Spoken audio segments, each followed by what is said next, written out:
Yo. Oh, Howdy. how's it going, man? I am doing wonderfully. Uh-oh, not American? Mate, I told you I'm GMT. Disgusting. All right, how you doing? I'm doing all right, mate. I'm doing all right. There's a proper delay. You just went, yo, and you were like, you've already talked about 10-second delay, so I was a bit surprised. But yeah, I'm doing fine. I'm doing fine. Beautiful. Hey, do you want to introduce yourself? Give us your qualifications. Tell us My, what's up with you. mate, I mean, you called me a professional. Frankly, the description frightens me. But yeah, my name's Chris. I have been a socialist. Basically, I used to be like a liberal, but I've been a socialist for like 10 years now, just not even out of my own choice, just being involved in like working class politics in my town. So I did philosophy during my undergraduate. And I decided, you know what, fuck it, I want to do international relations because, frankly, it feels as if like the left only really focuses on domestic politics. Or at least that was my impression. True. Yeah. So, and I thought, you know what? It seems to be because especially when you read like the mainstream international relations textbooks, which I could say a few things about that I've been learning about how they have been like completely manipulated by the institutions to give a massive right wing bias. But it seems to be just like this holding point of the just authoritarians. Wait, we got to test your credentials. How do you feel about the Hong Kong protests? I have mixed opinions. I mean, ultimately, yes, support the Hong Kong protesters. All right, okay. Like I think the best take that I've heard on Hong Kong was from Bad Empeñada. Wait, hold on. Wait, hold that thought, because I have to respond to that. Wait, yes? Yeah. Sorry, I think I fucked up something. When you have a moment, can you come over? Oh, God. Can you give me like 2 minutes? Yeah, Here, sure. entertain the stream, okay? The stream is yours. You're right, guys. I'm here to grandstand. I don't know what the fuck I'm doing. I've literally never done this. 305 viewers. Fucking hell. That is a lot. Yeah, I mean, like, now that I have your undivided attention, I guess I can talk to my friend Ewan, who is currently watching at the moment. Ewan, you bald bastard, how are you doing?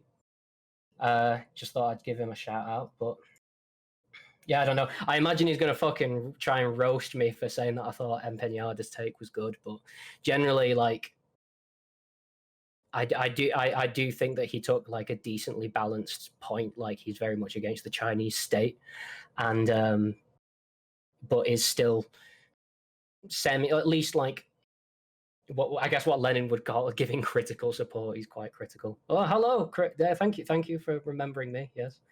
Yeah, I usually online. I usually go by Tiny Arms Activate because I am 5'7", which makes me king of the manlets. King of the manlets. Although all men are kings. All men are kings. Yes, trans rights. Oh shit! Yes. Because my friend who has no attention span has to watch this. I wish I could indicate rights. to you guys how funny the thing that I was just interrupted to look at was. I wish I could tell all of you and show all of you how silly it is, but I can't. It's a secret meme, and it'll be carried with me to my grave. All right, what's up? What have you been bread pilling my chat about? Just generally rational. 5'6" king. Yes, I'm first of all men are kings, trans rights. True. And just generally like reasoning why I thought that, because basically I've not been hit. Like when I said that Bad Empeñada's take was probably one of the best that I've heard, it's just because it was quite balanced and was ultimately still like in support of the protesters, and critical of China, but was still saying like, you know, reinforcing the amount of like reactionary kind of elements within the protests. But yes, as I said, ultimately support the Hong Kong protesters. Yeah, I mean, I think that's kind of inevitable given the material circumstances of the area, right? Right? A lot of the other Absolutely. protests that are going on right now, like the protests in Iraq or in Chile or Haiti or whatever, are protests against like neoliberal regimes. So of course America's not going to cover them positively. But the one in Hong Kong is against something that is ostensibly America's enemy, you know, with our relationship with China. So of course they're gonna wave around the Union Jack and wave around the American flag. So like naturally, that's just how the borders fall. But I think their sentiment on the whole is largely positive.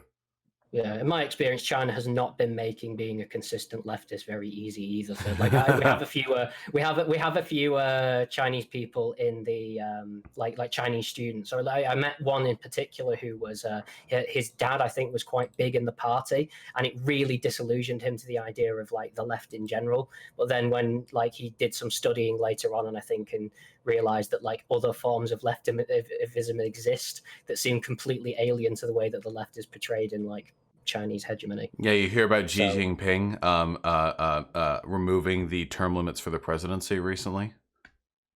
I probably have done, but like it's all like most like because when you study this stuff, you're mostly going into like long-term theory and stuff. So most of the stuff that's actually happening is a bit like background noise.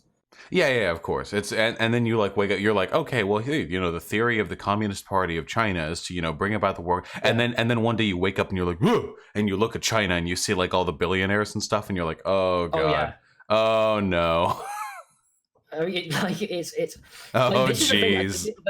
One of the central points that I want to make today is that all these fucking ridiculous contradictions within like authoritarian leftist thought and like all the fucking like, and yeah, I'm gonna be like massively anti-tanky as well. Hell, well, I mean, you came here talking about like anarchist military theory, so I imagine. Oh god. Yeah. Because I think generally like, and I don't mean to try and be like putting myself in the middle of the whole fucking thing, but I really do think that the question of military defense is the real crux behind the divide between like Leninists and libertarian socialists and anarchists in general, because ultimately like in my experience the anarchists have and for like reasons that are just internal to the way that like anarchists can be fucking stupid sometimes, have just not have barely attempted to address this problem. And like because what ends up happening, this has been my experience when talking to like Leninists in general, and not just tankies. Like I describe tankies as generally they're just the ones who will like argue with you in bad faith and like use cynical appeals to. Listen, there are good Leninists out there, but holy shit, are they outnumbered by the bad Leninists? Like while I was doing my masters, my girlfriend at the time was like a Chilean like Leninista or whatever. Like she was like a massive like a teacher activist and like was in like the student Leninist party and shit like that. So I have come across some fairly decent, consistent Leninists in my time, like enough to have them in my bed. Yeah, I mean the main issue here, right? Like, yeah, the big problem is if you go leftist in the modern world, you're gonna have like America on your ass or someone else, but it's probably America, but it might be someone else.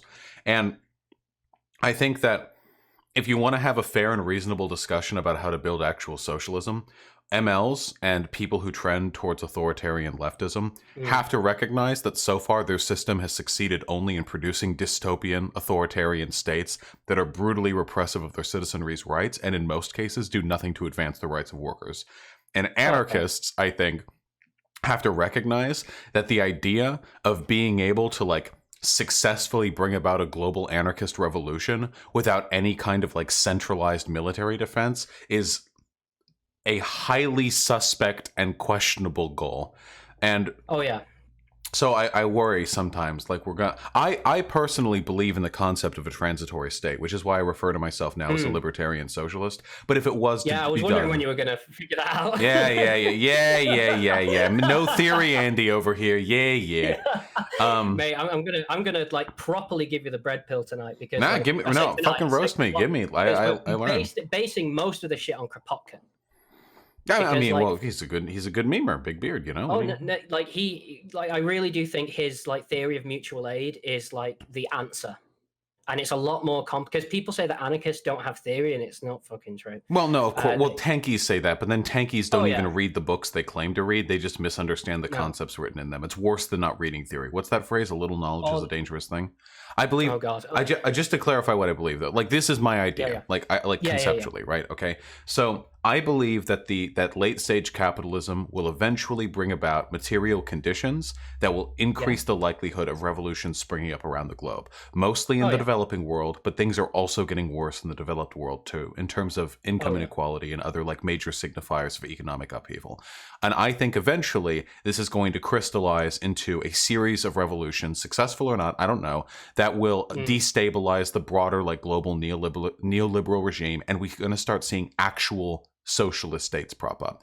And if those socialist states are propped up, even if there is a vanguard party, I would want it to be some vanguard party with a highly democratic constituency that is representative of the interests of the people who want them to succeed the former government. And after they have successfully sort of seized control of the prior political establishment, then they begin working to democratize those systems in full. And they need that process because defending against counter-revolutionary activity is probably like a pretty important meme.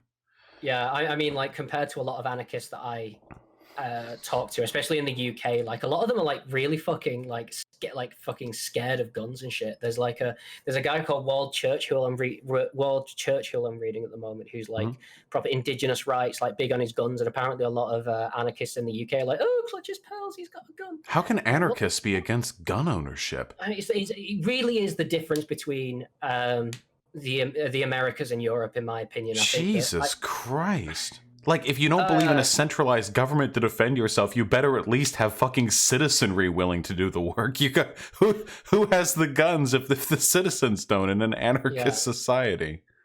For revolutionary purposes, I do have certain I have no ethical problem with the idea. Like, if it works, it's fucking amazing. If you can bear arms and you can make it work, then I'm absolutely for it.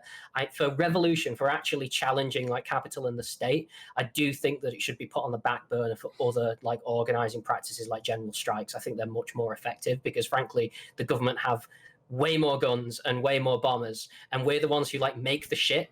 So, like, we should really focus on that aspect. It's a good wedge issue to bring Republicans over, though, because they're libs want to take our guns. And if you walk to them and you're like, actually, I fucking love guns. Want to talk? Yeah. They'll probably, they'll get their dick out and we'll like work from there. Yeah, I mean, as I said, I'm pretty big on the whole like European thing. Like, I'm kind of very much integrated into like leftism within Europe. Well, that's fine because I'm very much into American leftism, right? So then that's fair. We should definitely, right? Yeah. Wait, I have a question for you. Wait. Actually, you're the most qualified person I've ever had on to discuss this. Some people have called me an idiot for this. Okay, so a lot of people don't like guns. I understand why a person wouldn't. They're machines designed to kill people. Like, on an intuitive level, I understand these people who are like, oh, a gun's just a tool. You should be nah. Fuck you. It's literally a device and you press a button, anything in front of it dies. Like, no, fuck you. It's reasonable to be cautious of and wary of guns.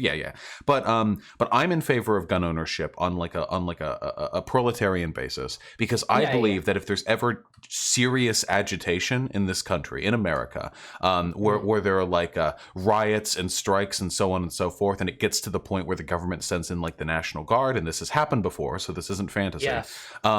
And we ever start seeing like something teetering on the brink of a revolution, cities start kind of losing like their grip on internal politics, the government kind of like, you see cities black out, like, is this mayor answering to us anymore? In situations like that, and this has happened before in revolutions, that's kind of how they function, at least in their earlier stages. Individual gun ownership amongst the citizenry, I believe, is very effective at disincentivizing military occupation. I think that it would go a huge way to prevent the government from cracking down on rioters if they knew that if they sent the troops in, there would be snipers taking shots at them from broken like apartment windows. You know what I mean? Yeah. Now, I know, of course, the government has tanks and drones and nuclear weapons, but I'm of the opinion that for the most part, at least until all-out warfare breaks out, it's a really good deterrent against military intervention. How do you feel about that? I'd say certain bits of progress would have to be made first. I'd say, like, for like personal use, when say you're like a known activist, and like, especially if you're like in the Americas, if you're like indigenous or something like that, and you have a really solid chance of like neo-Nazis coming and bashing down the door and Right, killing them. right, I yeah. completely understand like having a gun is probably going to be really important in that context. I am more for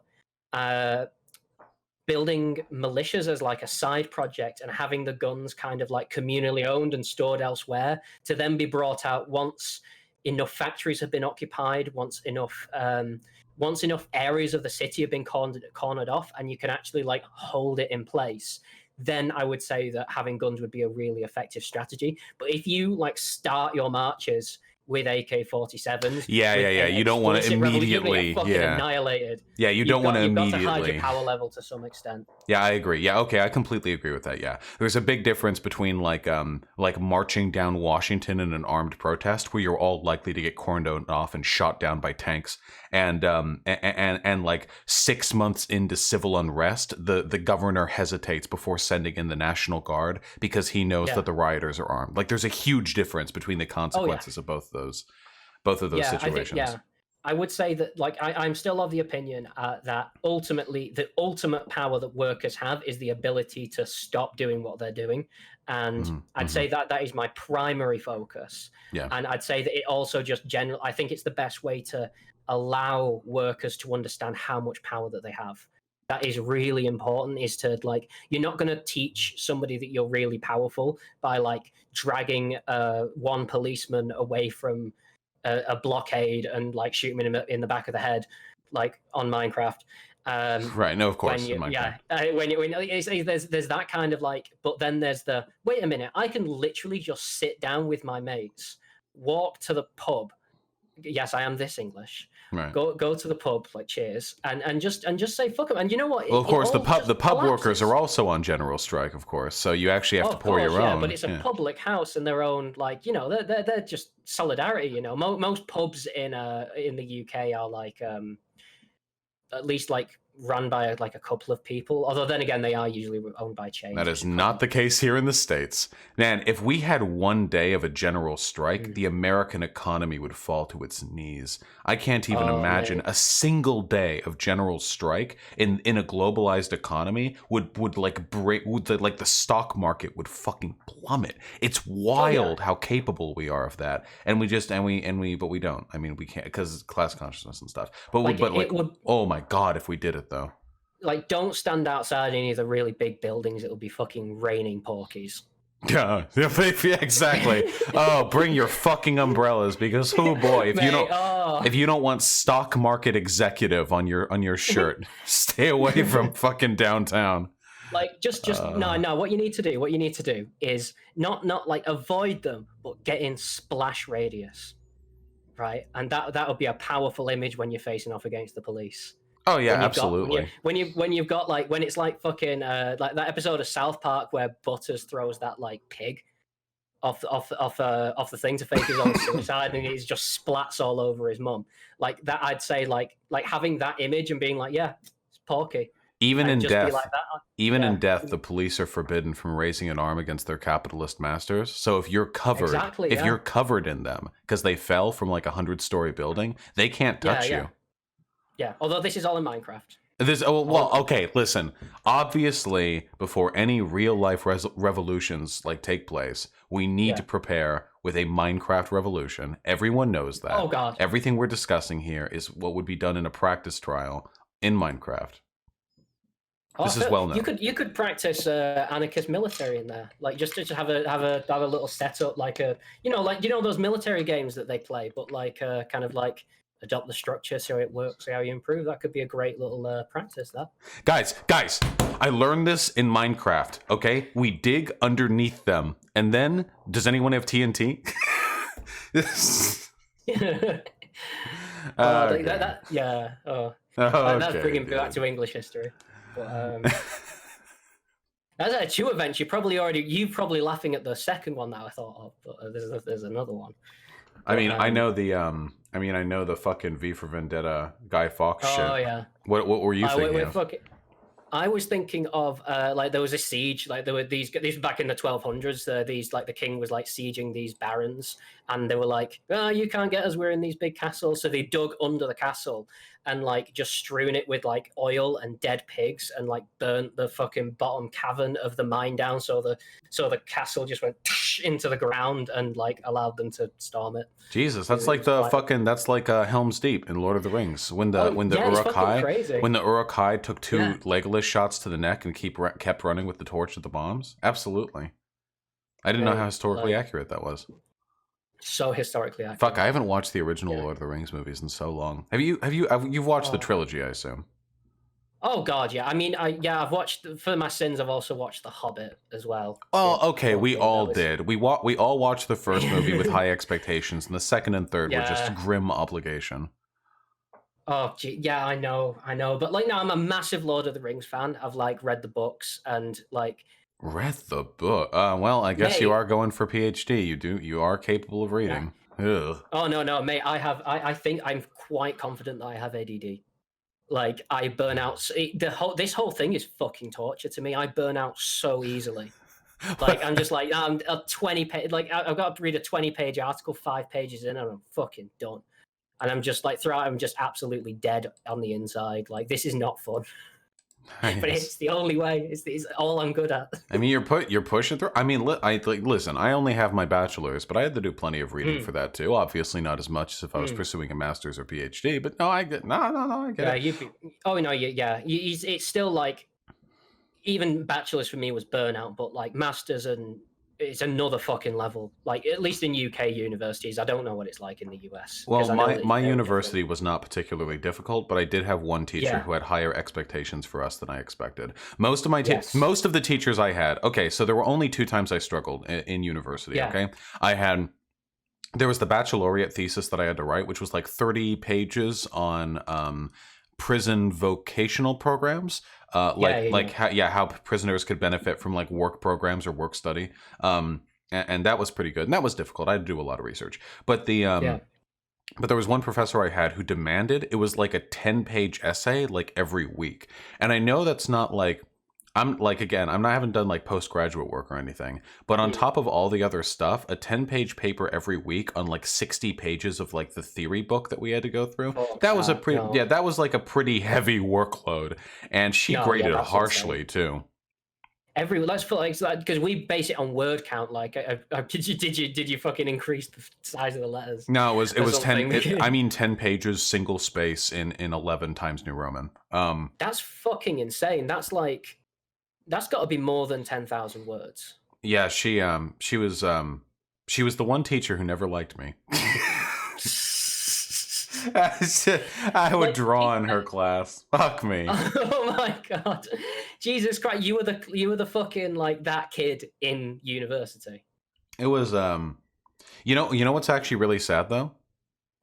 She was a really good professor. Is a really good professor, but very very well learned. Obviously, very highly involved in student affairs. But a little while into my time there, she actually got in a car accident and damaged her brain.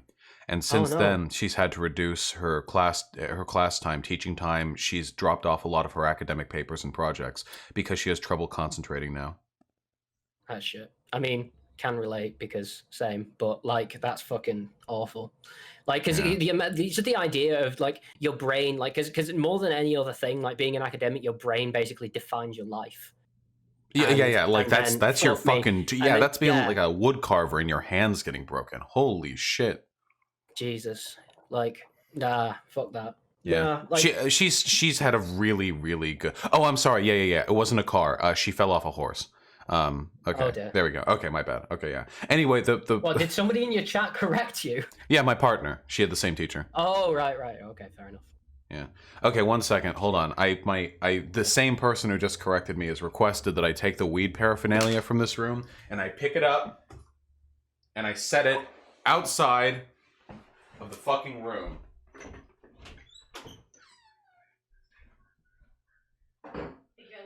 Yeah.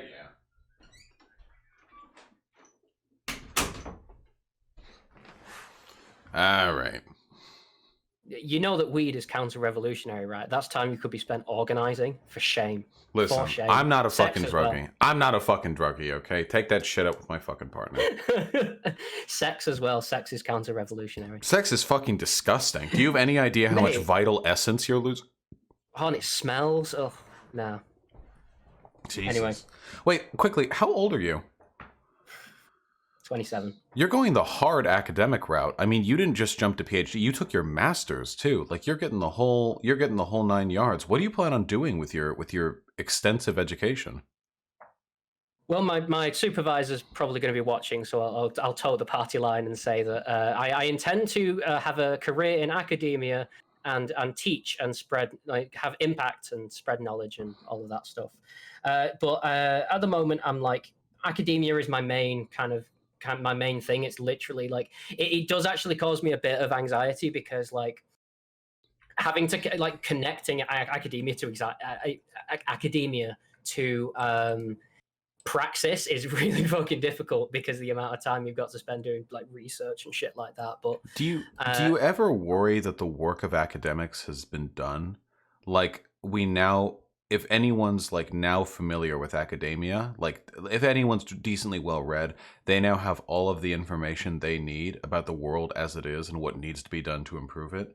And do you ever worry like that? This is what I worried about. Yeah, And that okay. and that academia is just a way of like retreading and expanding upon ground. Like we're paving the way for it's like academia is like paving the future, but the pavers are like 18 miles down. Oh yeah. Where the There's actual human race is, you know? Oh yeah, there's a huge institutional problem when it comes to public engagement. But we have like, I mean, Noam Chomsky is a fucking professor and Yeah. manages to engage people. It really is about like academics need to. I really do like academic anarcho-syndicalism, like organizing and trying to turn the academy into something which has a lot more public engagement is super important. But like the academy's been so neoliberalized with like expectations of impact and like publications and just absolute fucking nonsense when it comes to like this. There was actually fucking hell, there was a Stone Toss comic about this of all things.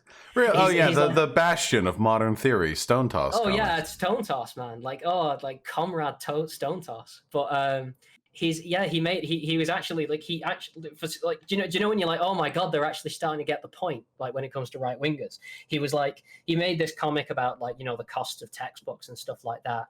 And then he looked up price gouging and he said, this doesn't seem to be the kind of thing that is the bastion of leftism and Marxism. It was like, well, really? Or maybe institutional interests are not actually working for the left. Maybe. He's probably a Nazgul. Most Nazis are Nazguls these days. I know very few traditional fascist Nazis. It's really funny because I want to get them on this if I got the chance. I bet like it's just funny that that the radical politics have all oriented them at the very least around the idea of class solidarity and proletarian revolution. Even for the Nazis, they at some point like Nazis collectively realized like, wait, hold on a second. Wait, fascism is really fucking stupid. Hold on. What if we were just Nazis but we also like pretended to care about the working class? This is something. Yeah, this is something that's been like I've read Mein Kampf cover to cover. Don't do it. It's not a good idea. It's fucking an awful book. Right. But like that's in there. That's in there. He's not actually. I mean, his mask comes off later on where he's like, I'm slagging you bourgeoisie guys off and talking about how you don't know how to like do politics and you're all naive idiots and I love the workers and everything. But understand that I am on your side. I'm trying to help you out here. Like he literally just basically says it outright. Well, in reality, of course, they would never be socialists. Socialism presupposes a whole bunch of things. For one, it's like cultural scientism. You know, the idea of like actual like direct analysis of class relations. It's impossible for Nazis to do this because the foundational ideological principles of Nazism are deliberate irrationality. They're not capable of reasonably proposing solutions to the world because they don't see the world as it is.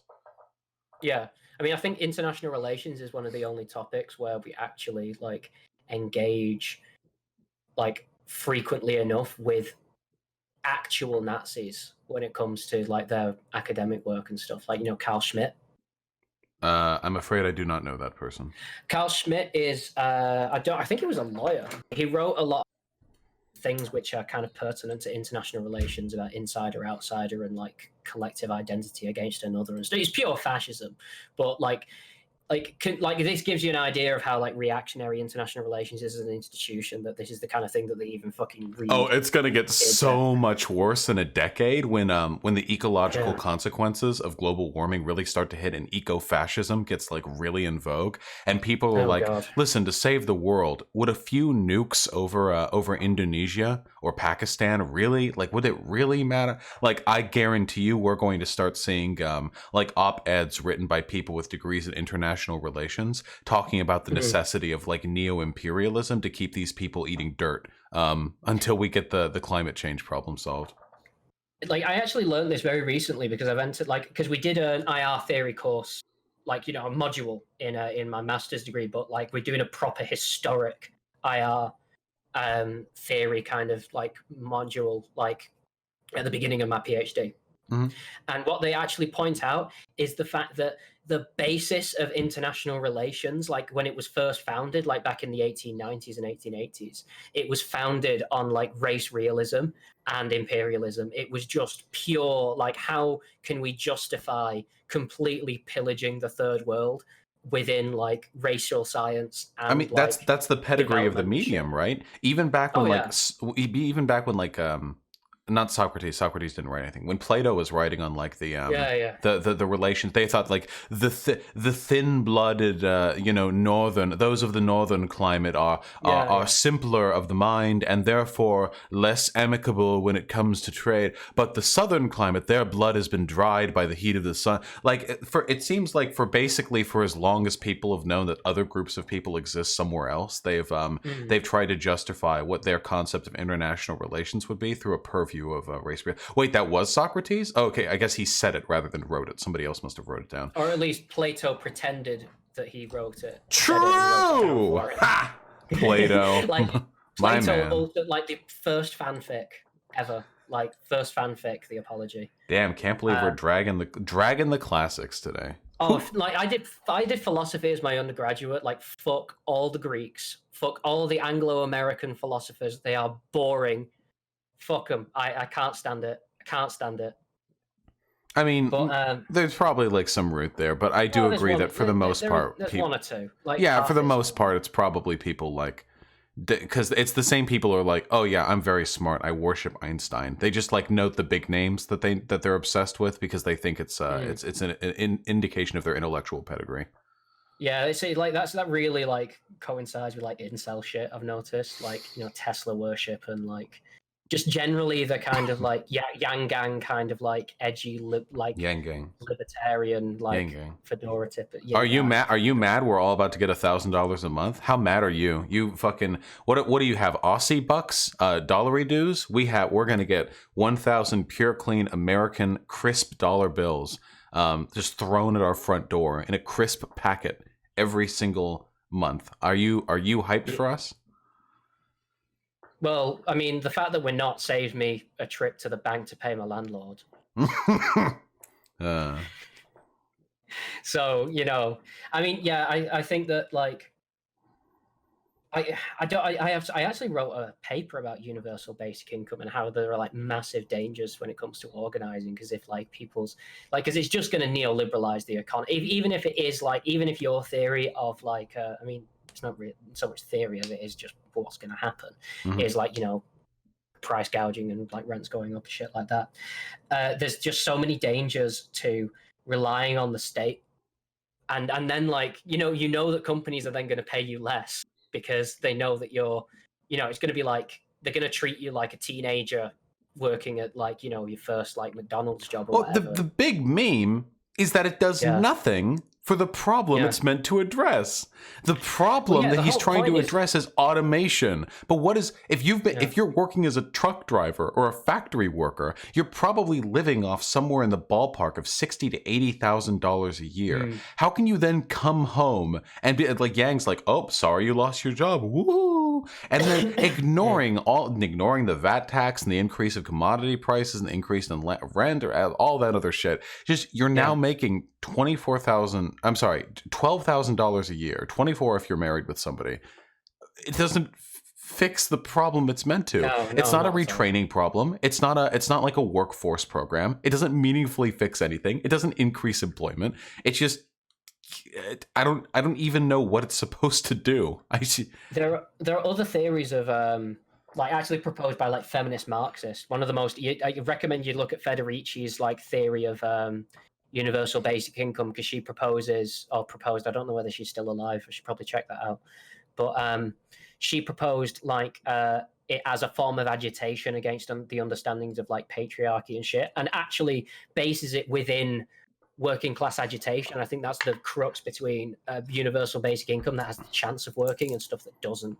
Like top down, kind of like let's make neoliberalism work through massive like sweeping social programs is just, I think is just doomed to fail. Whereas I feel like if the population just agitated for it, then I think that would create a power base that would allow for pressures upon power enough so that it could work. But much more interesting to me than universal income is the complete decommodification of the things that universal basic income would go towards. If all the money, like what is it, like $2.4 trillion a year used with the program that he's proposing, if that money, assuming it can all be paid for, if that money, rather than going towards paying 1,000 yang bucks to everyone, was instead going towards like food stores that everyone can access, or credits everyone can use to get their groceries, basically like food stamps but less restrictive because food stamps fucking suck, or housing credits that can go towards landlords, or like a gas credit, or just stuff like that. If we could decommodify those programs, it would go so much farther towards making life livable for people, and it would prevent price gouging, because those credits would probably have associated with them some intrinsic worth to the items associated. It wouldn't be like $10 of gas. It would be like 3 gallons of gas. Value. Yeah, pure labor value. But I mean, you're not going to like my response to this, but I feel as if the advantages of that are basically one of my biggest criticisms of like market socialism in general. Ooh, cringe. Hey, whoa. To be fair, I'm in complete support of decommodification of all human necessities. Food, food, land, all that stuff. I only want market socialism for frivolities and luxuries and other things that people should be free to define themselves through the consumption of. And then, and only after then, do we deal with conspicuous consumption. Okay. Yeah. I know. I haven't forgotten. I've read my theory. Like there's like Kropotkin is so fucking like he would be so perfect for like hot Twitter takes, because he says like so succinctly, just like, you know, boom. And like one of the big things, he was really against Marx's labor vouchers, because he says that like you have said yourself that like commodity exchange as a creates the foundational kind of like logic which produces the capitalist system. So why do you think it would work as a transitionary stage? God, oh man, fuck. I don't want to contend with like the big names here. I feel like I am very much in favor of finding ways to do wildly radical shit in the future. I don't even mean like stopping at communism or anything. I'm sure that with advances in social science and technology, there are probably incredible horizons on the future. But I think thought that academia was dead. Yeah. Okay. Well, the path is like 6 miles ahead of where we are. Yes. Oh yeah, absolutely. Yeah. But until we reach that point, I think there are like baseline steps. So like the decommodification of necessities like healthcare and land. Like I think this is like a necessary thing. I would facilitate like almost any social change that could enable something like that. I mean, that's not particularly radical. Like our no. At least at the point of delivery, our NHS at one point, like you didn't ever have to pay anything. I mean, in like after like 3 years or something, you eventually had to pay like a small thing for like prescriptions, and it just continued to grow after that. But originally, it was just completely free at the point of delivery. Yeah, and that's, I mean, and hey, listen, the envy of the world over, except for Americans, because we assume you guys all have like 40-week wait times for necessary surgeries. For appendicitis, you have to wait in line for 200 days before they'll take it out. Yeah, that can be a problem. Well, okay, yeah, well, then maybe your Tory should stop defunding it. Okay. Just before we could, sorry, I'm going to have to interrupt you. I just want to clarify something, because it seems like, you know, ANCOM versus like transitionary like libertarian socialist with market socialist. I feel as if there's definitely a point of like synthesis between our particular perspectives, because I'm an anarcho-communist, but I'm only an anarcho-communist in so far as I think that we could do it. And I don't think that I think that it's possible to not have a traditional, like, the thing is, I think that as much as, like, you know, there's this distinction between Marxists and anarchists, as Marxists believe in a transitionary stage and anarchists don't. Like, every single anarchist revolution has had some form of transitionary stage. It's just that like, the relationship to that transitionary stage and the state have been very different. Right, it's not a distinct difference. It's a continuum between two perspectives that are ultimately trying towards the same goal. The main, excuse me, the main two things that I think are a necessary prerequisite, because the thing I'm concerned about is civil society. You need you need a civil society which is amicable to the idea of, like, a more radical leftist government. If we could snap our fingers and institute, like, an anarchist government right now, or like a syndicalist or whatever, some kind of structure, even if the government itself, even if the system was perfectly managed. Oh, hey, Loopy Jackal, glad to see you well. The people, like, it simply wouldn't work. People's lives are not currently conditioned to the state in which it would need to be for that to function. So I'm interested in civil society, and the way I think we can best achieve a civil society which is amicable to such a civilization is through the decommodification of human necessity and worker ownership of the means of production. And I think those are the two necessary base steps that should be established, one foot in front of the other. And then once those two are gone, guns are off, baby. We can go into the fucking distance with those two. We can go wild with that shit. Automated luxury complete decommodification, abolition of the workday. We can sail into the distance once we have those two basic things down. I'm there. I'm closing my eyes. And I'm fucking there, mate. Fucking there. I'm fucking coming, bro. Hey, I'm gonna not. Anyway, the thing is, this is my thing, and this is my one thing, and this is where I am, like, and I wonder whether you will agree with me on this. This is where I draw a hard line when it comes to mass organization and praxis. You have to continue, like, because you have to continue to have an antagonistic relationship with the state, even if the revolution manages to, like, supplant the state system which already exists.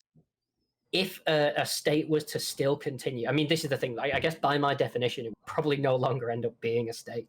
But if, like, certain people were to, like, involve themselves in state politics and were to implement policy through that institution, there still needs to be a mass of working class organization which is fundamentally, like, not trusting of the state. I think I completely agree with that. Yeah, I'd say that to the extent where a monopoly of violence wouldn't even be possible. Even a perfectly managed state that is perfectly ethical in every way remains a state. It's like the perfectly kind police officer or whatever. Like, cool, you can recognize, and there are good police officers out there in the sense that those individual human beings are of upstanding moral character, and you can applaud them for whatever work you do. But the general distrust of the system through which they operate must remain no matter what. And I think I completely agree with that.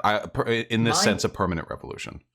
My criticism. Oh, Trotsky here. But anyway, is that listen, just the term permanent revolution sounds cool enough to give the idea a band, okay? Ice picks make your wee feel funny.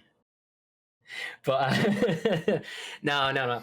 I'd say that, like, where was I going to go with that? Yeah, my big thing against MLs, even though I respect a lot of what Lenin, and the thing is, I actually base a lot of my anarchist, like, understanding of organizing in the military in conversation with theorists like Lenin.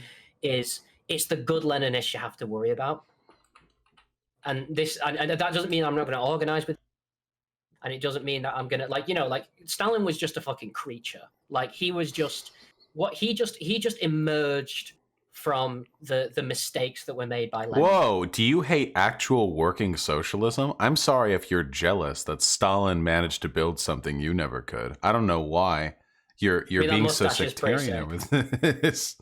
Like, one day I also hope to look like a 5'5" Hassan Piker. Wait, was he 5'5"? Stalin, yeah, was really short. Good thing all men are kings, so it doesn't matter. All men are 5'7", represent king of the manlets. I thought 6 feet tall was king of the manlets. It keeps racing every fucking year. Legit internalized body dysmorphic rationalization. King of the manlets is 5'7". Listen, one day we're all gonna be. I'm like fucking Destiny, but, like, more robust. Listen, the Like- the basketball class, okay, the Yao Mings of the world or whatever, they're gonna fucking elicit. One day we're gonna turn on the TV and it's gonna be like 9'8" guys walking around. All right, we're all gonna be king of the manlets soon. Oh Jesus, not looking forward to that. Nah, we're all kings. Whatever, live live that life. No, mate, I do Muay Thai. I can't surrender that much reach advantage. Oh shit, nice. I used to box up through to college. Boxing is boxing is a martial art. I fucking hate people who say that boxing isn't a martial art. It is a martial art. Just because it's Western and like the kind of people who like do it are generally working class people think that it's not a martial art. Yeah, there is kind of a weird condescension there, isn't there? Yeah, I mean, it's funny, I get it's funny how so many of the champions are black as well. So like, I'm wondering if that's like. I wonder if the distinction is because traditionally martial arts were developed like in the hidden misty mountains to defend against the invading force or something. Like historically, martial arts tend to have a rather like syncretic, like monastic tradition, whereas boxing was developed largely through the rules of the sport. But nonetheless, like boxers also developed by the fact that punching is a really stupid thing to do in a fight. Boxers like, I fucking hate pretty competent fighters, though. I think. Oh no, they are good fighters, but you have to wear gloves. Like I have learned the hard because I did karate before I did Muay Thai, and punching bare knuckle, man, like you need other weapons. Yeah, I broke my knuckle before. Yeah, no, I know. A boxer, Jesus Christ, this amazing puncher who can literally like it's like a bowling ball at 20 miles an hour, 20 miles an hour, just careening into your fucking head. What is that going to do to their like mittened hands? It's not going to work. You need your elbows, you need your knees, you need kicks. Right. But I mean, this is the thing. I'm gonna like. There's a funny little story which actually goes into like material conditions and stuff like that. I'm kind of working. I love material conditions. Oh my god, material conditions. Fuck. I mean, like, yeah. So there's a story that one of the big MMA kind of like YouTubers told of like a cowboy Western expansionist imperialist, white supremacist scum. He's going west, exploring, and he comes across and did. Say, hold on. Oh, I said the whole 9 yards. He's got everything. Yeah, going the whole on. 9 yards. Yeah. He goes to this tribe. Tribe's probably a bit of a cringy word. This community, this collective, whatever word that they like to use for themselves. And they get into a bit of a scuffle, and he punches one of them in the face, and they just stop, and they think, "What the fuck is going on here?" They'd never seen it before. They'd never seen somebody use a closed hand, and it's not because like, what is this technique? Yeah, what is this technique? And like a lot of the liberal kind of like noble savage kind of theorist types would say, "Oh, it's because they were so peaceful." It's not because it was peaceful. They had martial arts. They practiced a form of martial arts which emphasized kicking and like stand-up wrestling. They didn't punch because the only times that they'd ever be doing violence, they'd already be holding a spear. That's really fucking funny, though. That's really fucking hysterical. Punching a he'd like take it back. Like, what technique is that? Who was your master? I genuinely believe that punching as a technique was developed because of urbanization. Because like it's not real, or at least like when societies become bigger, because it's just more likely that you're going to be bumping into a stranger who bears you ill will without any weapons, and it's like, fuck, what I'm going to do? Close my hand up and like smack him, but like with closed hand, yeah, that's a good idea. And I imagine that's how it developed. Because that makes sense, right? Because before everyone would have tools, right? Like if there was any kind of interpersonal conflict in like a village scenario, it's reasonably certain, like A, that tensions have been brewing for a while, so it's not like spur, and B, that there's probably some kind of tool on hand, and a pitchfork or a hammer will make an infinitely better weapon than a hand. Absolutely. Like one of the things that like we're pocket and mutual aid and shit like that. Is he actually documents that like murder and like assaults and shit like that within a tribe are fucking really rare. Like within hunter-gatherer societies, like almost like they're really collectively minded. Well, yeah, I mean, of course, that's your fucking tribe. What the fuck? Yeah. You can't fuck around with that. You can't just be the dick of the group. That doesn't fucking fly there. You get punished fucking hard for it as well. Like there's been anthropological studies and shit like that of people who have like tried to appropriate like material for themselves. It's like, right, come on, commune, get together, sit down, and he's like, fuck, what do I do? And there's like this proper big dick energy kind of like guy who's like, I'm big man, I should be able to get all the fucking share and stuff like that. They just like pushed him into fucking tears, understanding that he would absolutely lose every single point of support. Everyone pisses in your cornflakes from then on. Yeah, that's it. You've got pissed cornflakes from now until the day you die. Even then, there was reconciliation because they have the punishment of you're not eating today, but then eventually one person would come over and give them a bit of a scrap and say, hey, come on, let's do better and stuff. Like hunter-gatherer societies, like a lot of them are fucking solidly, like they have solidarity up the arse. Well, this is one of the central conceits of an anarchist society, right? You want people to be less accountable to the state and more accountable to their community. Mm-hmm. Yeah. This is actually going to be a massive basis in like the whole anarchist military thing. So it's okay if we just start talking. Yeah, we're an hour in, and we have probably like 45 minutes more before I have another thing I need to do. So yeah, we should probably do that. Right. Okay. So starting off, basing my anarcho-communist theory off Peter Kropotkin's theory of mutual aid. Now, mutual aid is not let's just all be nice to each other. Like, because it kind of gets like through YouTube and shit like that, it kind of gets diluted into let's just work together through mutual support and direct action and things will be great. Mutual aid is actually a really profound theory of social science, which basically says that he started it off as a theory of evolution. Kropotkin, to this day, I can't think of a better theorist of like biological evolution that both fits with how we actually observe like zoology and shit like that, and how like theory based as well, because he's going against like the whole Victorian idea of like evolution is about individuals like striving to be the better thing, and eventually society collapse because the biggest, strongest thugs or whatever will. Yeah, he made the argument that like evolutionarily we're born about to create the best society, right? That the conditions of our existence are developed around creating like optimal social conditions that maximize in-group coordination. If I remember correctly, I've never actually read like Conquest of Bread or any of the other theory books, but I've had some info disseminated to me. Yeah. But it's also this. Basically, he uses this, and this is he uses this theory to basically say that society existed before the state. Not only did society exist before the state, it existed before humanity. Society, for Kropotkin's theory and my theory of international relations. Can you still hear me? Yeah, perfectly. Cool. Cut out. My international relations theory is that effectively society is a thing that exists as an emergent property of human interaction and animal interaction in general, but that basically like society is like it's a thing that like exists and has its own, like basically we have social reasons to do things that have no other purpose than to serve society. That kind of like social inclination is what provides us an understanding of examining human organization as Thatcher's spinning in her grave right now as a real society. Right. Like, and I would go, and my supervisor has kind of come up with a few. Basically, like our individuality emerges from collectivism.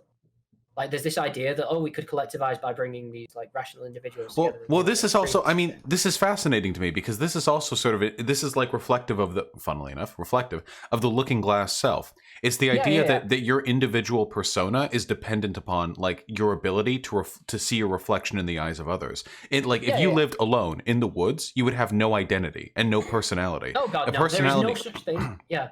A tiger is not a politically significant individual. Yeah, exactly. Like if you existed on your own, you would have no lens through which to frame your perspectives. You would have no greater context against which your personality could develop. You would just be an animal. You would just live to maximize the likelihood of your survival.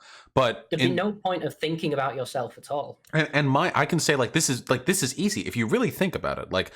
And this is exemplified because I'm a streamer. My individuality is absolutely dependent upon, at least now because this is my work, is dependent upon my visibility to others. If I was on my own right here just talking to a computer with nobody listening, I wouldn't be the same person. My personality is dependent on my ability to engage with my environment. This hyper neoliberal like reductionist Thatcherite there is no society, only individual shit is like incredibly fucking cancerous, which is why she's like infamous quote, but Oh God! I'm. If it has, you may not know this because I imagine like most Americans, you're not well versed in like English, like variety and accents and shit like that. But I'm Northern. I'm from Manchester, where the Communist Manifesto was published, actually. But we have this that's basically where the heart of working class politics and general it's like a mix between the Deep South and the Rust Belt. In a lot of ways. Well, it's not rural. It's the further north in England, the more rural you get, right? Like your north is our south, no. Correct? No. Well, God, it's fucking like probably it's not a good idea to draw an analogy between the. Okay, then you probably don't have as clearly demarcated. You don't have a Mason-Dixon line, so you probably don't have as clearly a denoted, difference. We do have there are certain cultural, class, and ideological differences between the North and South, which are based in the North's industrialization and their relationship to proletariat politics, which generally hasn't existed as much in the South, although London was a big one. But you go outside of London and you've got like Surrey and like all the home counties and shit like that. It's very rural and very rich. I'm currently, but yeah. So can I ask you one really quick unrelated question, and then we get right to anarchist politics? Yeah. Yes. Are you familiar with a piece of television programming called Love Island?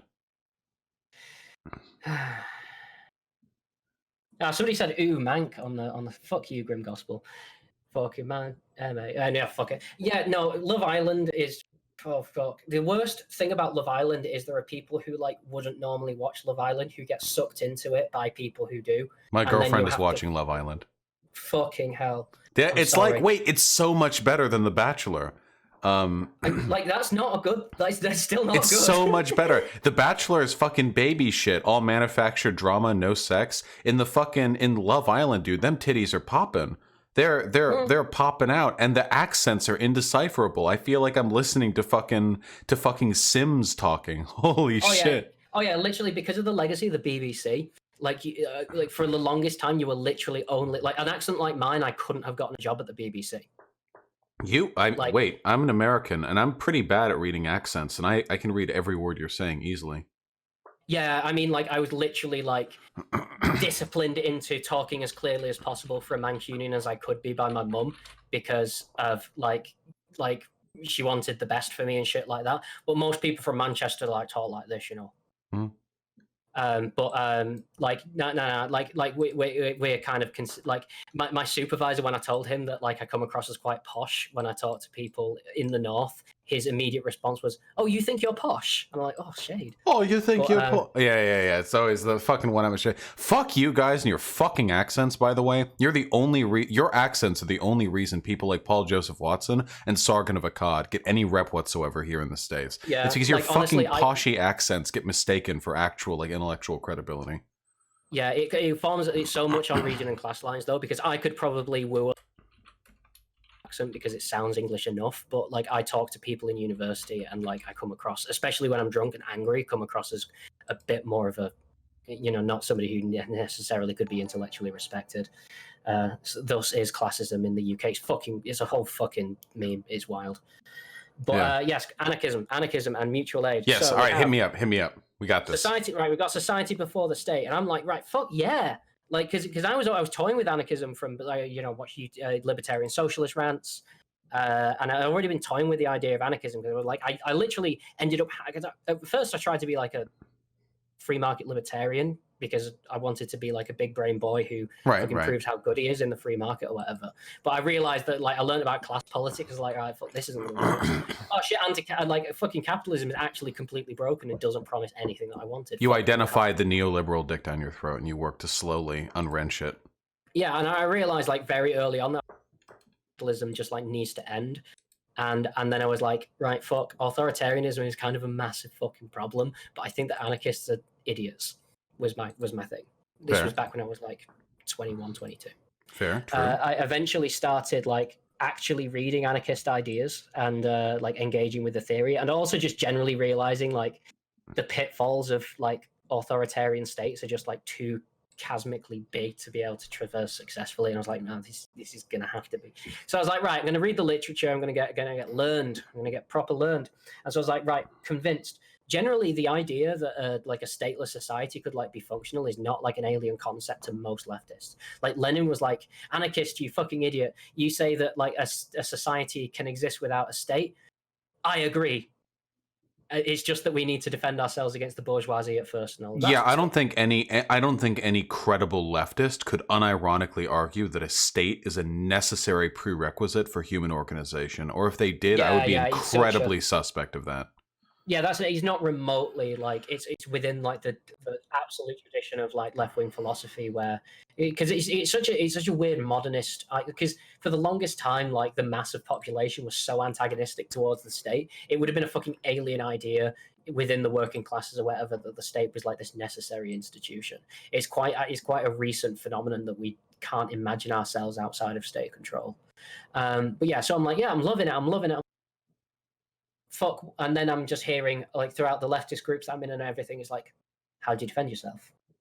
Because you don't have like that much of a transition period, and you're saying you're eschewing authoritarianism. What are you going to do about it? I mean, give us the fucking answer then. This is like literally the biggest divide between all like major leftists. How do we do it? Tell us. Right. So the way that I formulated this, because like there was fucking nothing within the literature that I could find. Because I had decided to have it as like my master's dissertation, and they're like, "Yeah, sounds like a fun meme. Good luck." So I'm like, "Oh fuck, right, I can't find anything." Turns out there is actually a few good things that my supervisor could have pointed me towards, but I didn't know him back then, so I had to kind of work blind. Nice. So the way that I formulated it, I'm like, right, there's lots of things to do with like an anarchist revolution, establishing the society, how it would work, blah blah blah. We've got all that down to lesser or more extent. So I'm going to base it off that all of that shit is tight and working, and then we're going to formulate like what would we do? Like, we are going to have to fight. We can't be anarcho-pacifists about this. We are going to have to fight, because like you were talking about how like, you know, you need the legitimacy of the state, but every single leftist revolution has like incurred like I don't think Lenin was feeling the love when he like took state power, and then every single imperial power just descended on them like immediately after World War One. Yeah, probably not. He did better than. Listen, I've got problems with Lenin, but man, he did. They did. Soviet Union kept going for a lot longer than a lot of other faux socialist projects. I mean, faux socialist is. Yeah, no, I know. Otherwise, the problem would be solved. If it was genuinely socialist, then we wouldn't be having this conversation. I'd say that I don't know. I don't like the calling it state capitalism, because I feel like it's just a kind of like dunk. I'd rather describe it as like a poor attempt at socialism. Well, it depends on what you're calling state capitalism, right? Yeah. I've seen some people say state capitalism for China, but China has a market that is nearly laissez-faire. You just have like, it's just kept in line with the national interests of the CCP. Whereas with the USSR, there were no billionaires and, you know, giant transnational corporations, but the state did pretty much exert the same level of control and to the same degree over the corporations that you would expect capital owners to do. So that's like two flavors of what people call state capitalism, and I don't know which one of them is a more apt description. You know, it's like, honestly, I feel as if like, because either way we're describing the same societies and the same material conditions and the same relations of production. I think calling it state capitalism or bad state socialism or whatever is basically you saying whether you really, really like the USSR or not. Like, I don't think that like the names are particularly meaningful, but so basically I taught like throughout the dissertation I kind of established like we're going through anarchism as like Kropotkin describes. We're going to do mutual aid, and from that we have the central problem. We haven't typically anarchists haven't been successful at defending themselves. Leninists and offshoots of Leninism have been, but the society's kind of shit. So we either have societies that can't defend themselves, or society that work, or societies that can't defend themselves that eventually just don't live up to expectations. Yeah, we're kind of fucked both ways. I mean, how do you look at what's fucking happening to Rojava right now, right? Though I feel an attempted statehood probably wouldn't have changed the circumstances there. Oh god, this is actually one of the things. This is kind of one of the central bits of rhetoric in my thesis, which is like, do you really think Rojava would be much better off if they'd centralized? Like, do you really think those mountains would have done them any more favors? Yeah, do you really think the Turkish I don't know. military- Yeah, I feel Rojava is actually holding off the Turks like really well, by the way. From what I've read, they've actually managed to. I remember reading initial projections on like the Turkish invasion, like heading in from the north, and it seems like the Rojava's been able to hold on to like way more territory. Like they held cities against. Like it's really impressive what they've been able to do. Like I'm glad for it. I was with somebody who works for the Turkish state who is like half Kurd, and he's just like telling me all the horrible shit that's going down. Yeah. So that's fun. But yeah. So basically, I decide to mutual aid, confederalism, like bottom, like imagine like intersecting communes, organizing production, and then you have for larger scale organization, you send off delegates which are appointed by each individual commune and are then tasked with like larger scale coordination. Those larger scale, like I'm going to call them like committees, would then have the ability to delegate with committees, your town, city, village, or whatever, working from the bottom up. Fairly simple solution. I don't really want to get too in depth into exactly how shit would function, just because, like, I mean, I'm a fucking anarchist. I'm supposed to let them decide. Right. But I want to base it on like shit that we know has been done and that generally like has had promises with working. Now, I would say that the military could easily replicate this system. The military could have militias which organize direct democratically, appoint their own commanders, or I'd like to call them coordinators. I mean, okay, so I understand how the mechanics of an anarchist military would function. Well, of course, I'm sure the specificities would vary based on the people in a wide variety of circumstances I'm not aware of, but broadly speaking, I understand how it could work. The real question is, how do you how do you reliably get people to put their lives on the line without conscription?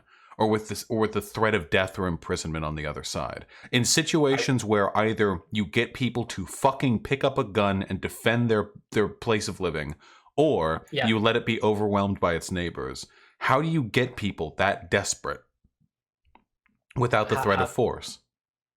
Well, the threat of force is coming, isn't it? Well, true, but wait, hold on. Let me think for a second. Wait, hold on. Let me big brain this for a second. Okay, fair enough.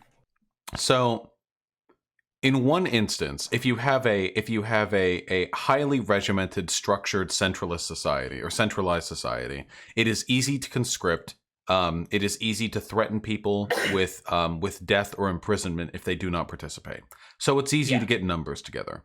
However, it seems to me like usually people who are living in areas that are experiencing revolutionary turmoil anyway tend to be desperate, poor, and on the verge of death enough to defend themselves anyway. Look at what's happening to Rojava. Look at what happened with the Black Army. It seems like there's already a precedent for that. But here's something that I'm curious about. Even if you can get the numbers, how do you defend against counter-revolutionary insurgency from within that system without the threat of death or imprisonment against anyone who defies the anarchist society post-revolution? Internal troubles is not something that I touch on in my master's thesis. I'm going to have to, like, I had to scope this within the context of an external invasion.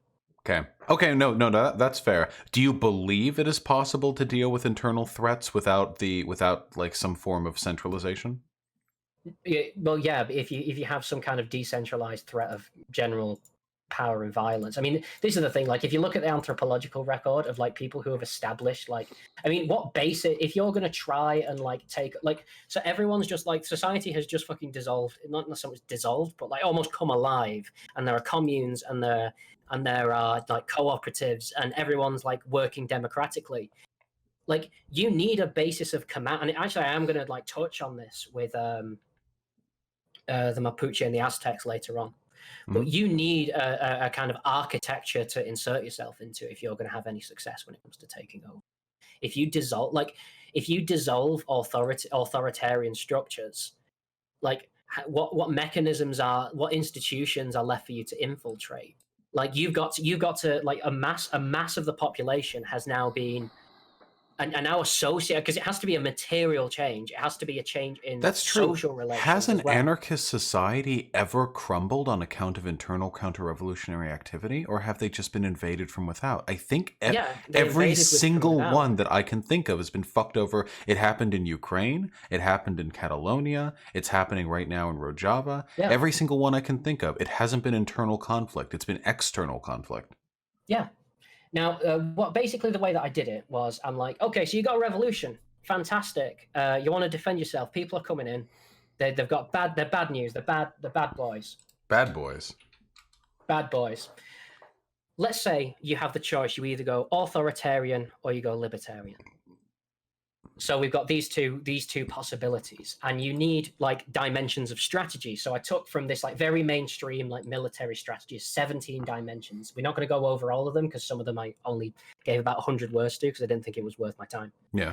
But there's 17 dimensions. First of all, in a section, people and politics, a general like the structure of society and how it can sustain a war effort.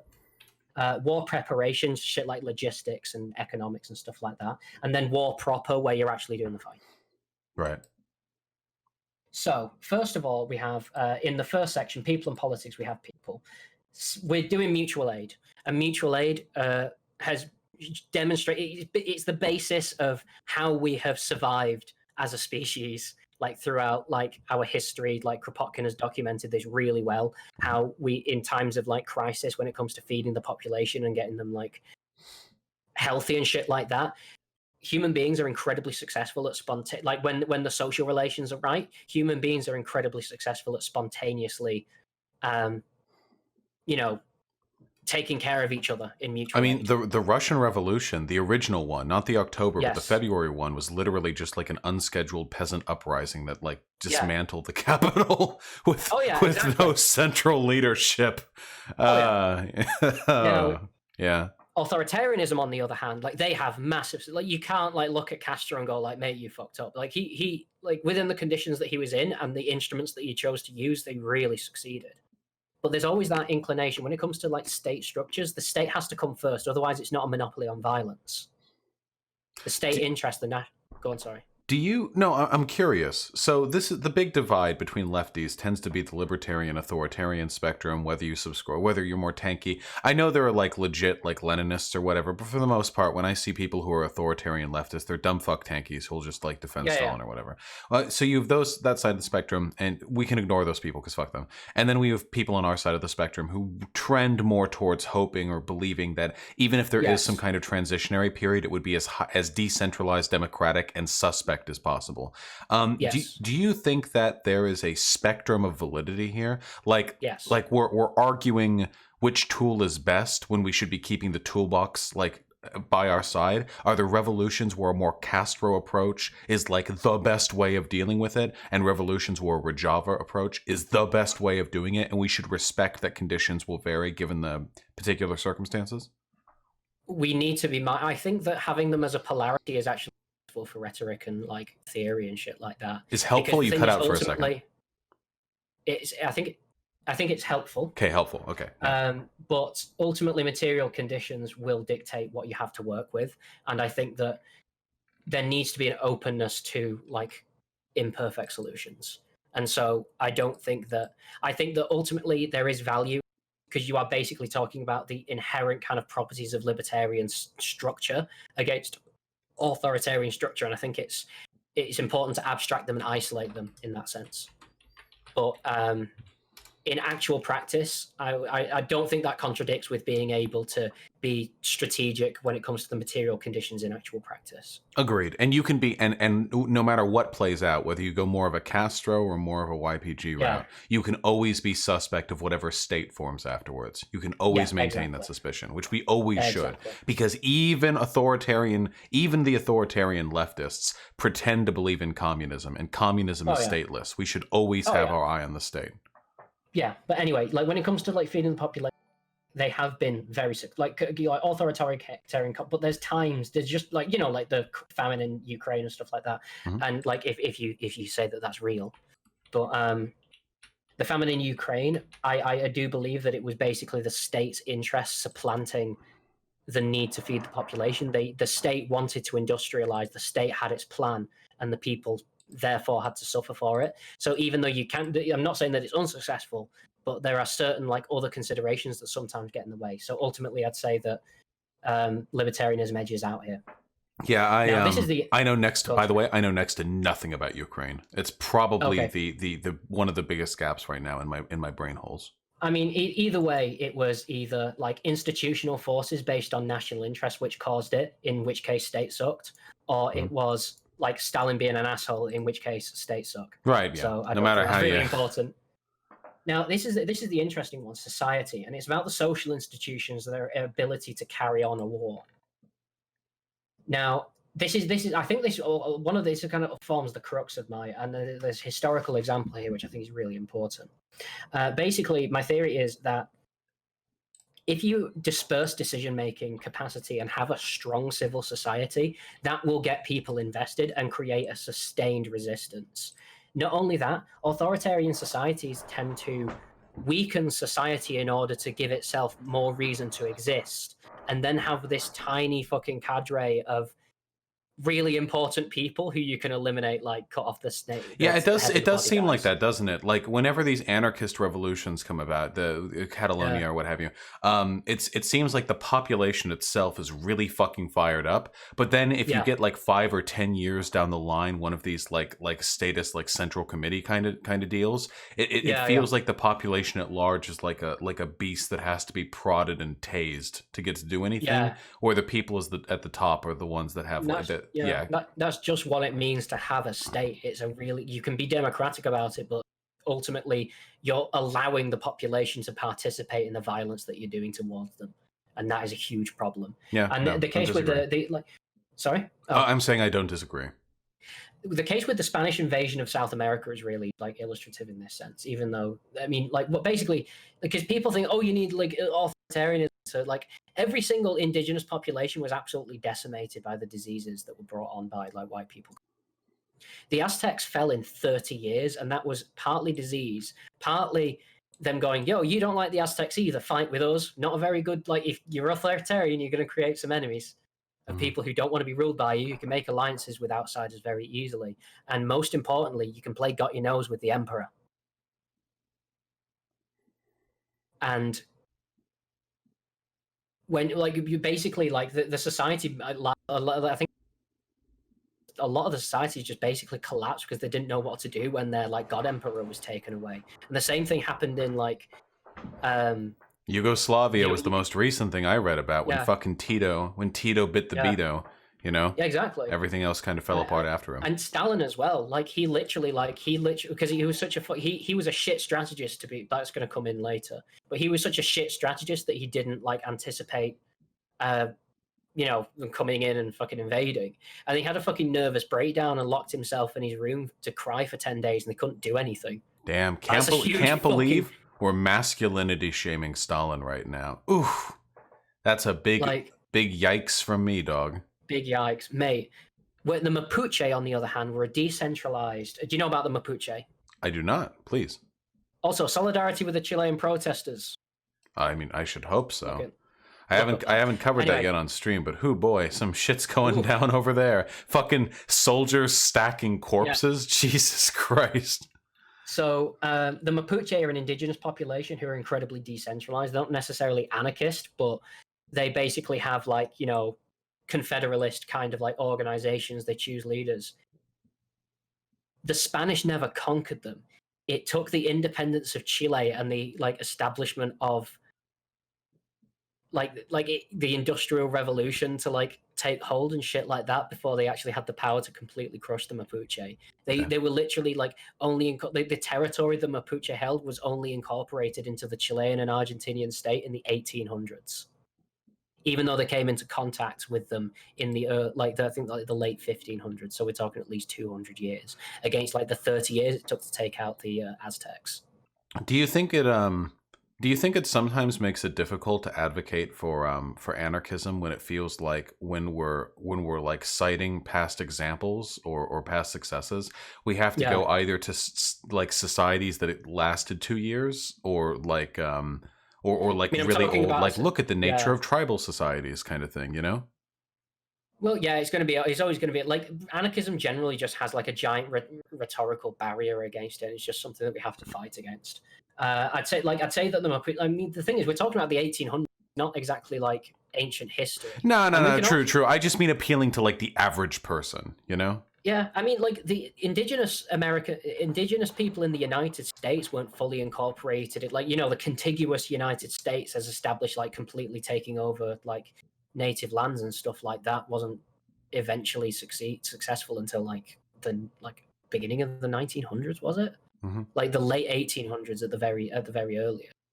And we're talking like a centuries long process. Whereas we have this idea that we just sneezed on them and then they fell over, and it's not the case. They were decimated, but they resisted, and that's one of my big things. Like a lot of these societies, because you kind of decentralized decision making, you have a lot of people who like have a stake in the fight. Right. They're not alienated from their society, so they know exactly what's on the line. They have a reason to fight. Do you think there might be some benefit to the sort of the alienation of one's livelihood in relation to society from the need to defend it? Like, do you think, like right now here in America, obviously we're not defending ourselves from shit, but when we send people overseas to go do whatever the fuck it is they're doing over there, there's such a strong institutional barrier between that group of people and ours that for the majority of people, like say for myself, I don't have to worry on a day-to-day basis about my livelihood or about defending my property or defending my state or defending my community. I know that there are higher levels of some abstracted social structure that deal with that for me, and I feel like there is a benefit to that. There is some peace of mind to knowing that I'm never randomly one day going to wake up and be expected to fight. Do you think there's something to be said for that? I mean, the benefits of it, or like the fact that it doesn't get people to. I guess it really depends on what's. I guess if there was an anarchist society as sturdy and as strong and as large as America, the same would probably be the case anyway. Whereas if America ended up getting invaded, I probably would be expected to do something about it. Exactly. So I guess it doesn't really matter. Yeah, I think that also America, you don't really have to worry about invasion. You're cornered off by two fucking oceans. Okay, No, if we worried about anything, it'd be like a nuclear. You had like your population had like no fucking like dog in the fight when it came to like World War II. Like most of the population did not give a shit about World War II when it was actually happening. Quite an interesting little thing. But basically the other aspects we're talking about, like culture and like ethics and shit like that, which is basically more of the same kind of argument. You have a culture of like decentralized decision making, which gets people like invested in the society. So yeah, there's not, and then there's the politics bit, which I've talked about before, where if your whole political goal when it comes to defending the society as an anarchist society is defending society. But authoritarians have two goals, which is defend the society and maintain state sovereignty. So while you're fighting a war, you've got to worry about internal problems at the same time.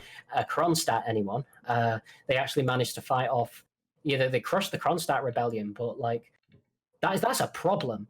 Like you're having to like crush Soviets and like Kronstadt sailors and shit like that. You're having to forcefully conscript people. Like Trotsky had to forcefully conscript the population in order to keep production working.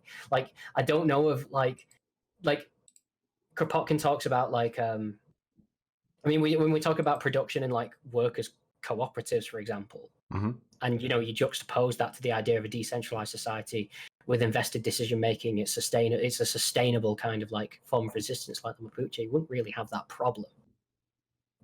So generally the general crux of the people and politics aspect is you've got a society that's good at taking care of itself, is good at organizing itself, has a dog in the fight, and is very good at organizing sustained resistance, and doesn't have to worry about like the head getting cut off and their leaders just like collapsing the fucking resistance movement. I mean, when it comes, like, people say that Stalin like helped during World War II, but it was mostly just the population going, "Fuck, they're gonna." Stalin didn't do shit. It was Russian generals and Russian peasants who did the fucking the legwork there. And boy, did they do legwork, baby. They they put in some goddamn work. They pushed those fucks out and they raped a whole bunch of Eastern European women, and then Hitler died. Listen, it's a Yeah. it's a classic story, really. Okay, I can't believe we've been going for an hour and a half. This has actually been a much more engaging conversation than I expected. Okay, listen, there's one more question that I would like to ask, and I was gonna add something else. And also, in case I forget to mention, you absolutely should send me is it completed, your thesis? Yes, I've already sent it you on Discord. Oh, okay. I saw a link there. I hadn't had a chance to read it yet, even though you sent it to me a month and a half ago. I'm sorry. So Top 10 I will anime betrails, mate. Top 10 disseminate that. The big thing I have to ask. So far, every anarchist and also every social, every revolution so far, has either failed, or in the case of some societies, like with, say, Cuba, has like siege socialism, basically. Yeah. Though actually, I will admit, and this hurts me as a libertarian socialist, but I will admit, apparently now Cuba's economy is like 30% worker owned. Like they're actually working to not privatize, but like to give the state owned, to decentralize, which is really cool, and I really respect that. I mean, like if they can actually pull it off, then I'm like, no, you states, like, no, if you could build socialism, fucking build it. Yeah, absolutely. And 30% is a huge portion of the economy too. Oh, massively. Yeah, that's larger than Venezuela's portion was for like work around. Yeah. Okay. In your opinion, what do you think the ideal like cap off, the ideal like firing gun would be to see the first long-standing successful anarchist society? Is there a region of the world you think might be particularly susceptible, or a particular geopolitical like concurrence of events that seems like it might lead to that? What, in your perspective, what do you think? I'm not sure, if I'm honest. There's like geopolitics is pretty fucking like, I'm trying to think of a place. No, I know. Just you can wild shot this. I'm not expecting this to be come true. It's more like it would have to be in the third world, because like just revolutionary fervor is just like more agitated there. Ones with strong Africa might be one, if I'm honest. Not Africa the country, but like the entire you sure? Fucking massive. We'd have to build massive like cross-border connections, especially when it comes to like continents like Africa anyway. Yeah. But like with the strength of certain traditional institutions and shit like that, there's options. I feel like there are options there of like building outside of like the neoliberal model, which might have not be as possible in other regions. My main worry is with how much China has been investing in Africa lately. I worry that they're going to take the same route as Southeast Asia, where there might be one or two like breakaway tigers that develop an independent like tech-based economy, but the rest of them are going to just be like sweatshops and factory labor. I'm really worried. Could happen. I mean, the thing is, Africa's like you need countries to exploit in order to be able to do that. And Africa, like I can't think of anybody that Africa's capable of bullying at this point. I mean, itself, it's pretty good at doing that. I mean, like, maybe Nigeria pick on Togo, but like with like the source of like exploited labor has become pretty fucking thin within the world economy at that point. But like we can go into like war preparation here, economics and logistics. You've already done the co-op thing, haven't you? You've already done a co-op stream about how good co-ops are. Oh no, I'm a huge. One thing that really bothers me is when people get really like snooty and they're like, "Oh, socialism? Huh, socialism means more than workers' co-op." I mean, but it's a good base. Yeah, everything being worker owned is actually pretty much the gist of socialism. It's a gigantic first. You need to attack the like. I mean, Jesus Christ! Like there are people who like advocate for the USSR who say that it's not a problem that they still had commodity exchange, for fuck's sake. And that's like, I mean, yes, absolutely. Like by definition, you can't be socialist without some capitalist aspects. But what they have a problem with there is it just completely like deviates from the Marxist-Leninist tradition. There are different avenues there, and there are different ways that you can socialize the economy without like having to go down the kind of like massive like investment in like authoritarian Marxist Yeah, I mean the theory and shit big like two that. routes are either you keep it libertarian and you have it mostly Yeah. free. It doesn't need to be free market, but like an open Yeah. market with worker-owned cooperatives, or you go like centralized Yeah. and you have everything owned by the state with workers committees as like a Yeah. branch of the state. And I lean more towards the former because I really fucking Yeah. hate authoritarianism. But Yes. yeah. So I'd always lean towards that. And of course, like just having worker co-ops all on their own isn't enough. There needs to be a complete Yeah. abolition of the class of the bourgeois. So you need to find ways yeah. of like politically and economically disenfranchising them, or maybe they can stay and just be a regular old worker if they're real nice. Sick. But yeah, But- it's frustrating to me when people Yeah. who claim to care about actual socialism will then backtalk like the most effective, easily advocatable component of modern like socialist advocacy, It's which because is it's the worker one avenue co-ops. that the United States can like go, which actually looks promising, and they don't like most of these tankies are just like geopolitically just completely misaligned with the United States. Yeah, they just fucking hate the US. But, All right. Anyway, I have to go through the other because there's a few really important points. That Yeah. Run through them quick, and we can expand to them in the future. economic- 100%. I'm not opposed to talking to you again. Oh, sick, yeah. Economics and logistics. We got the success of cooperatives, like the anarchist Spain was like incredibly productive. You have like things like administration. We've already talked about the fact that like if you have one guy who's in charge who you can't question, it's going to be a real fucking problem if he's an idiot. And also like massive amounts, like over amounts of discipline can like like there's actually a big problem within military sociology because they're trying to expand like what like a soldier's job is to like different like kind of peacekeeping missions, and it's just not working because soldiers are just like soldiers are just killing trained, machines. Yeah, you can't trust them to do anything else. They're trained to just be killing machines, and so it doesn't work. But if you have like communes of like militia who are connected to the productive, like the munitions factories and the larger like like committees of like society and shit like that, they're going to be very invested and very involved in society. Organization, once again, basically touching on the same thing. Intelligence and information, this is an interesting one because if you're in a transparent society, it's not going to be very easy to keep secrets. But if you're forming based on these kind of like confederal, like building from the bottom up, which is an important factor in this, you don't actually have to obey your commanders if you think you've got a better idea. That's a central point within this thesis. You do, like the whole command structure is completely turned upside down. But what that allows, and it's actually been shown like sociologically, which I'll explain in a minute, that actually allows for better decision making to happen. Really? If you actually like give the initiative to people working at the bottom. That I mean that contradicts like 250 years of established military theory. Yeah, because military theory is based on pushing the power of a centralized state, so you have to have authority. Yeah, all right. I won't argue it. You're the researcher. Yeah. I don't have a stake in have... soldiers being treated like Sorry, shit. if that sounded aggressive, I was just trying to be sensitive. No. I value the information.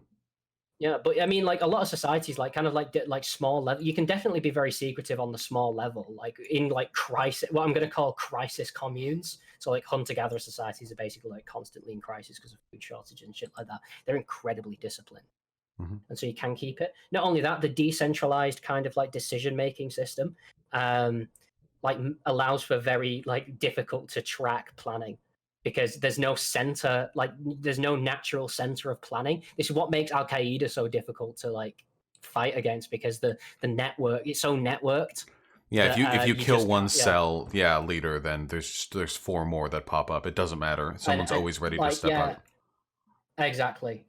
Technology, once again, like network corporate structures have been massively like innovative, like just generally like decentralizing and democratizing workplaces have been incredibly, like Apple and like Google and shit like that have been using network theory in order to innovate shit like that. So decentralization, massively advantageous. Like Mason talks about, the information-based business functions best under network structures. Cooperative, self-managed, non-hierarchical teams are the most technologically advanced form of work.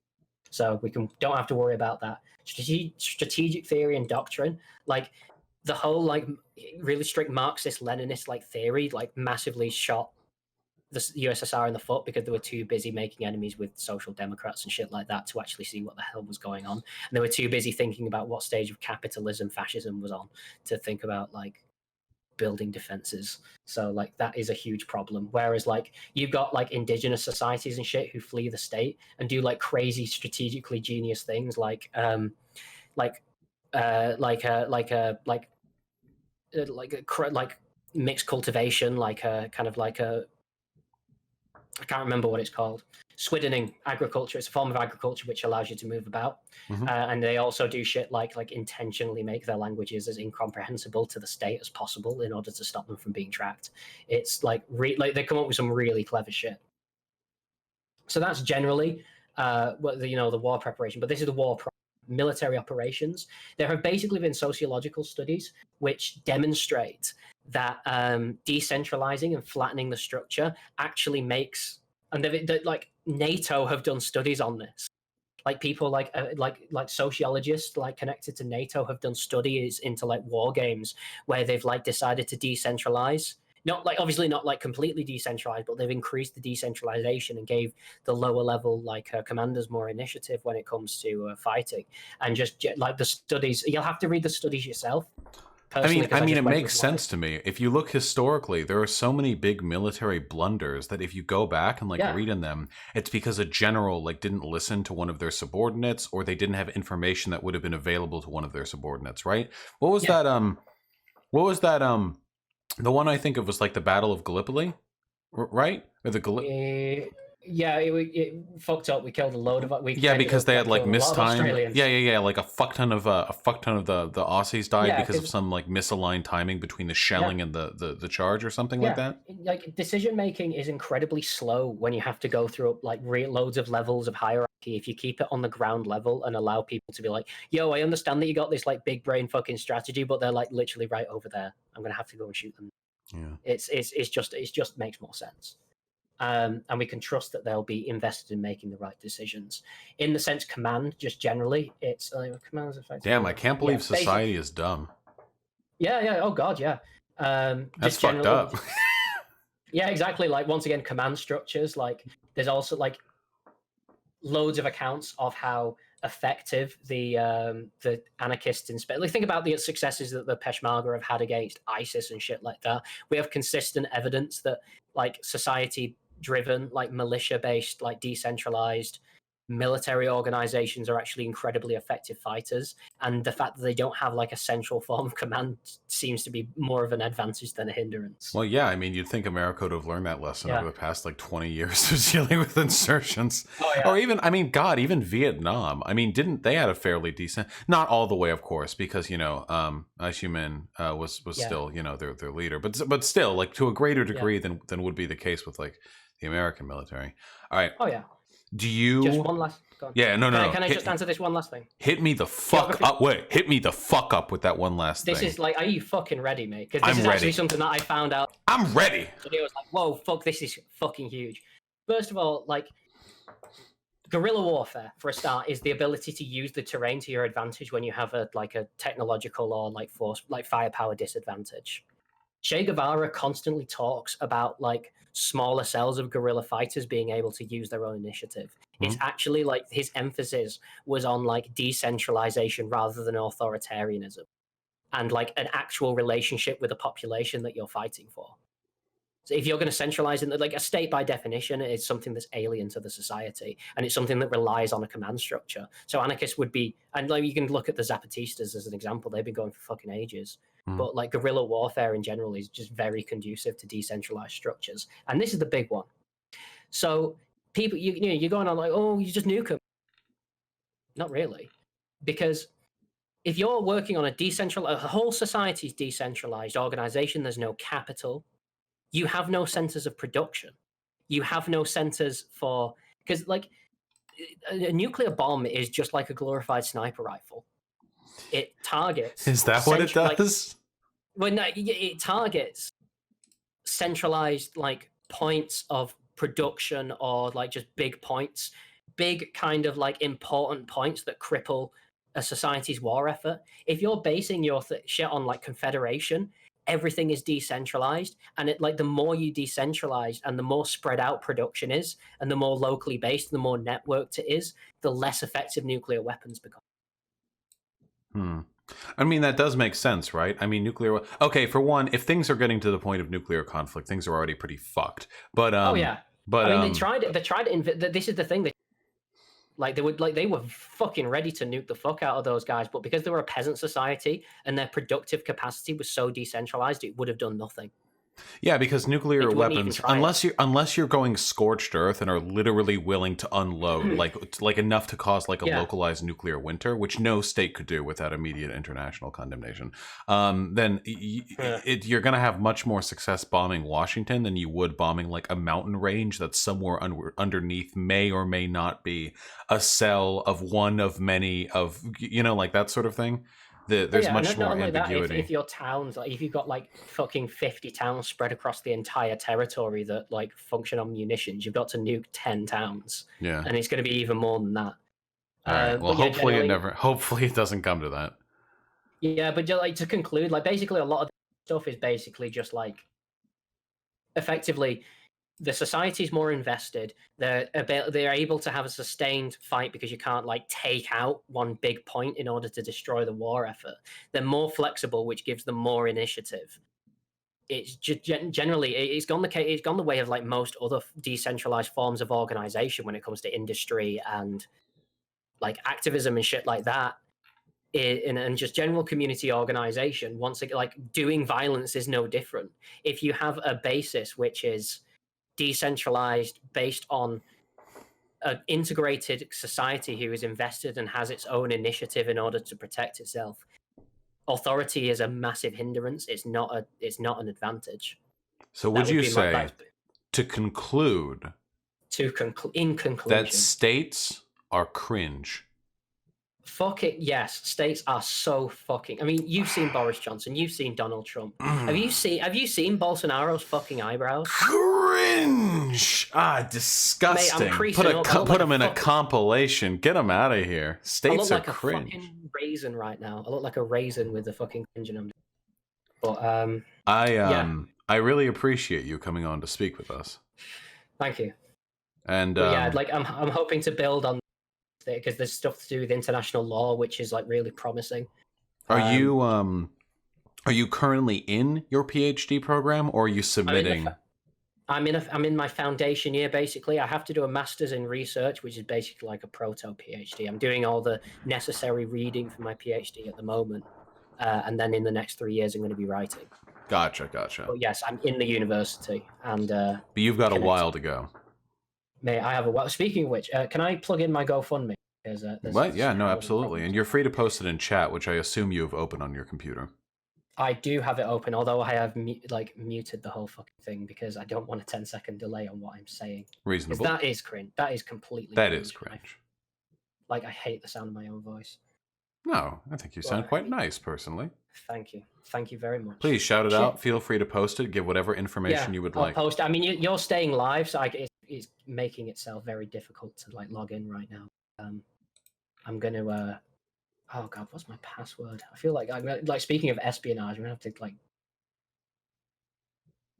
reset my password. All right, sick. All right then.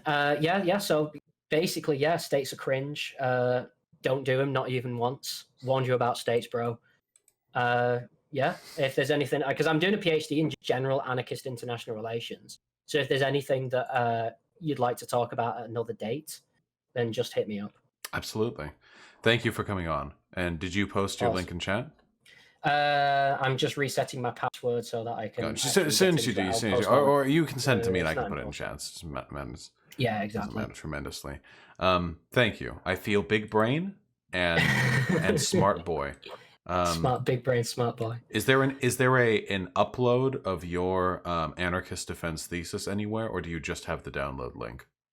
I just have the download link on your Discord if you want to. Could you do me a favor? Yeah. Could you upload that download link to anything like a Dropbox or to just any kind of upload service so that I could link it alongside this when the video comes out? I'll have to figure it out. I mean, I'm pretty computer illiterate. Is there any chance I could Word file and you do you that? can do that. You're also free to ask chat or Discord. They will happily help you. It is not difficult to do. I believe in you. Okay, if you figured this shit out, I'm confident you can figure that shit out. Oh yeah, I could. I just don't. Save that. Right. I'll just get the. How do I upload shit into chat? Fuck it. Fuck it. I'll figure out another. And Gotcha. I'll get you the. Also, trans rights. Before I forget. There we go. Doesn't even need prompting. That's what I'm talking about. Yeah. Have a good day. Thanks for having me on. I hope you have a good day. I will. Have a good one, comrade. All right. See you later. See you. Bye. Bye. Guys, we are on a roll with really good conversations lately.